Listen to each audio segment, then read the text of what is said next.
Bonjour à tous et toutes, c'est Nessendil. Alors aujourd'hui c'est une petite vidéo particulière, c'est une vidéo vlog animalier mais sans vous montrer d'animaux.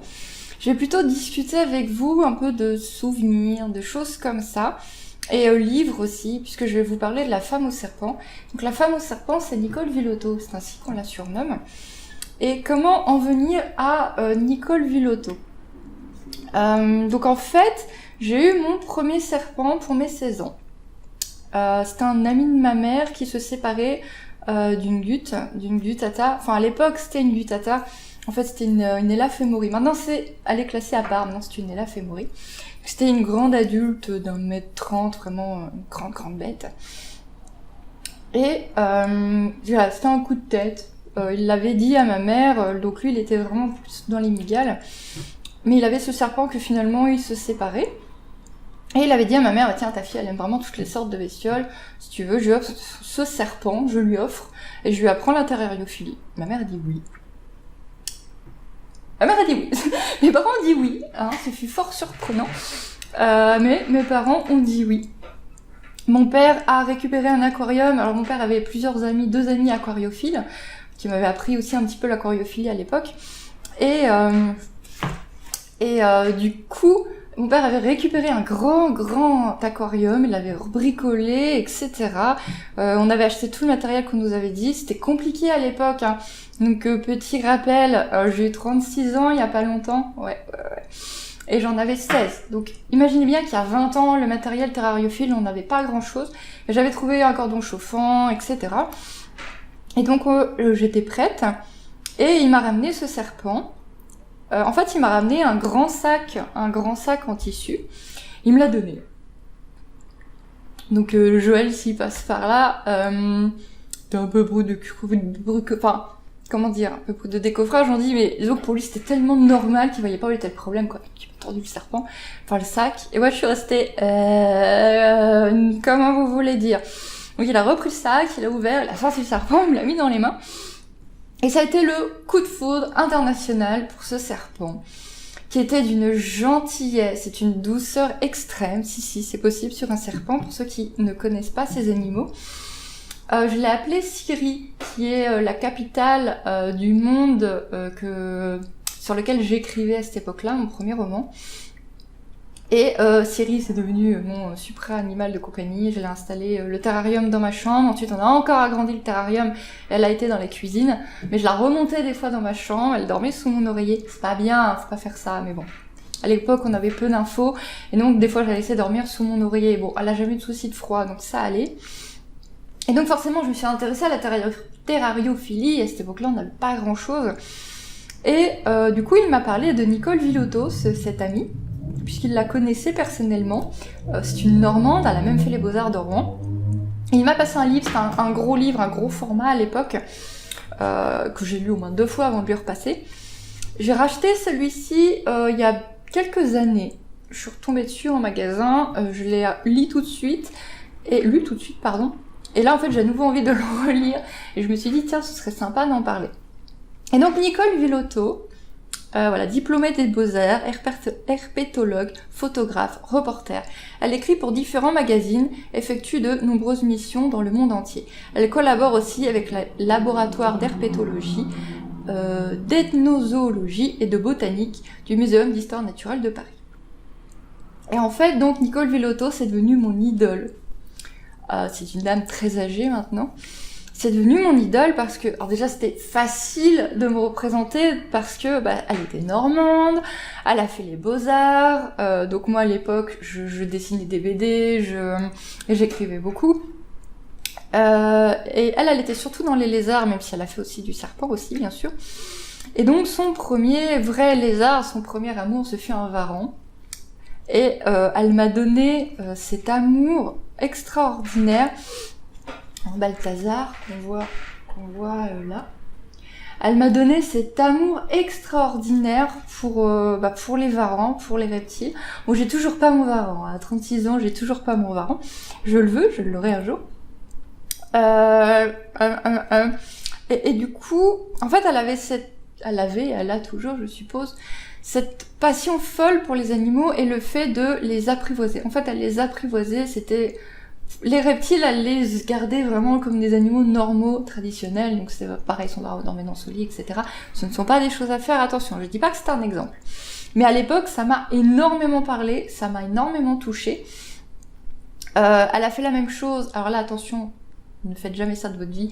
Elle a fait la même chose avec une vipère, je ne sais plus c'était une vipère comment, poussette, je sais plus c'était quoi. Donc c'est peut-être une vipère, non c'était pas une vipère du Gabon, je suis pas sûre, je pense pas.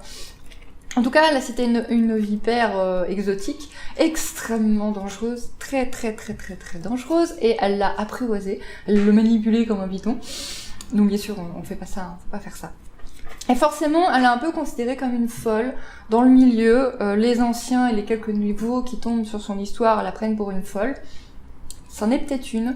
Vous avez peut-être vu un reportage sur elle où elle fait des câlins à des varans de Komodo. Je pense que c'est la seule personne qui a réussi à faire des câlins à des varans de Komodo. Mais elle leur fait vraiment des câlins, ils sont vraiment contents, quoi.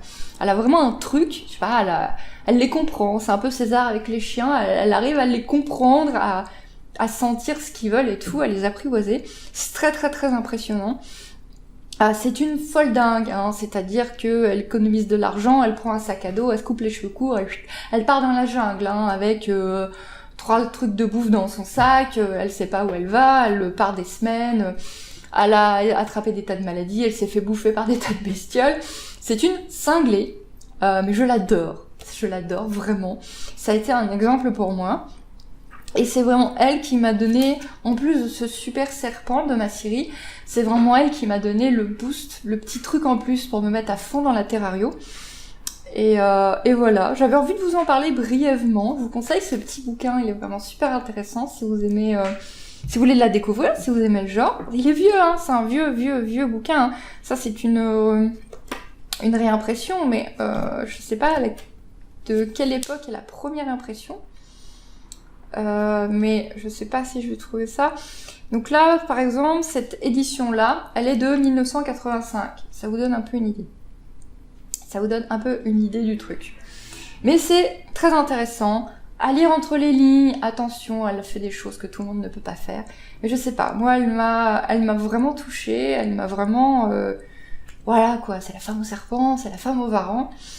Et de mon côté, ma scierie m'a mis dans les serpents. Ce fut mon premier serpent. Ça a été une histoire de seulement 1 an, tout simplement parce que elle a la gorge qui s'est mise à gonfler. Donc on a réussi à trouver un vétérinaire, donc il y a 20 ans, un vétérinaire qui voulait bien voir un serpent. Donc on lui a fait des radios, etc. C'était presque comique le rendez-vous chez le véto, parce que moi je suis arrivée avec mon serpent, donc 1m30 ça fait déjà une belle bête, mais en plus elle était large quoi, elle était massive, elle était costaud. Et donc il y avait la petite gonzesse, moi à 16 ans, mais j'étais une crevette quoi, je faisais 40 kilos tout mouillé, et j'étais là avec mon serpent, le mec il devait pas avoir ça tous les jours. Genre pour faire la radio, comme c'était à la gorge, il avait fallu la mettre sur le dos, le véto était paniqué, comment on va faire, comment on va la mettre sur le dos. Ouais, je lui suis sur le dos, elle attendait, c'était un chien quoi, c'était pas un serpent, c'était un chien. Et il s'avérait que c'était une tumeur qui entourait la trachée. Le vétérinaire a accepté de l'opérer, hein, de toute façon elle était condamnée, donc il a accepté de l'opérer. Il a réussi à enlever la tumeur. Donc j'ai récupéré mon serpent, pas en très bon état, parce que... c'était vraiment une grosse ouverture parce que il me l'a montré, je me rappelle encore de 20 ans tellement c'était dégueu. C'était un abricot le truc quoi. Et du coup pour réussir à enlever tout ça sans couper la trachée et tous les nerfs etc. Il avait fait une énorme ouverture et mine de rien de la peau de serpent recousue, c'est pas beau quoi, c'est pas propre. Du coup je devais lui faire des piqûres d'antibiotiques, donc mon père m'aidait, on lui a fait des piqûres d'antibiotiques. Elle ne voulait plus manger. Et ça s'est remis, alors ça a cicatrisé, les antibiotiques ont fonctionné, mais ça s'est mis à regrossir. Et voilà, on n'allait pas l'opérer, mais vraiment très vite. Hein. D'ailleurs, le fait que sa gorge ait grossi, ça a été fulgurant, c'était une tumeur fulgurante. Et donc on s'est dit, on va pas faire ça, on va pas l'opérer tous les 2 mois. Elle était beaucoup plus nerveuse, beaucoup plus stressée après son opération. Et donc on a décidé de l'euthanasier. Ça a été assez dramatique, assez dur. C'était mon premier serpent, elle était tellement extraordinaire. J'ai jamais eu un serpent aussi extraordinaire de ma vie après ça. J'en ai eu d'autres. J'ai continué, je suis pas abandonnée. J'ai continué, pendant ce temps-là, je m'occupais d'un autre serpent, une vraie gute. Cette fois, qu'on m'avait passée, qui était malade, donc je la déparasitais, j'étais en train de m'en occuper à ce moment-là, donc ça me focalisait un peu dessus. C'est ce que l'ami de ma mère m'a dit en m'aidant pour l'euthanasie, c'est que voilà, t'as Stello, il faut que tu t'occupes de Stello, lui il est jeune, il est sauvable, puis Siri, voilà quoi. Donc c'est lui en fait qui s'occupait de l'euthanasie, il l'a emmené, et il a vu ça avec le veto qui était aussi une connaissance à lui. Je n'ai pas assisté à l'euthanasie du serpent. Et voilà, ce fut mon premier serpent, et ce fut un peu Nicole Villotto et cet ami Joël Floch qui m'ont mis dans la terrario. C'est même pas un peu, ce sont eux qui m'ont mis dans la terrario, qui font de moi aussi un peu une femme au serpent, puisque encore à l'heure actuelle j'en ai, j'ai 4 Aegis. Et voilà, je vais pas vous embêter plus longtemps avec ma petite histoire. C'était le moment histoire et émotion de Ness. Voilà, je sais vraiment pas quoi vous dire de plus. Dites-moi si vous aimez ce genre de petites vidéos d'anecdotes, hein, parce que des anecdotes sur les animaux, forcément j'en ai beaucoup. Et en tout cas, moi je vous dis à bientôt. Si vous aimez ce genre de petites anecdotes, n'oubliez pas les petits pouces j'aime. Et voilà, bye bye tout le monde. Ciao.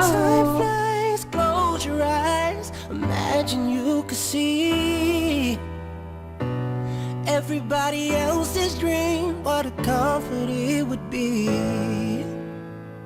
All along, standing strong, the way it ought to be.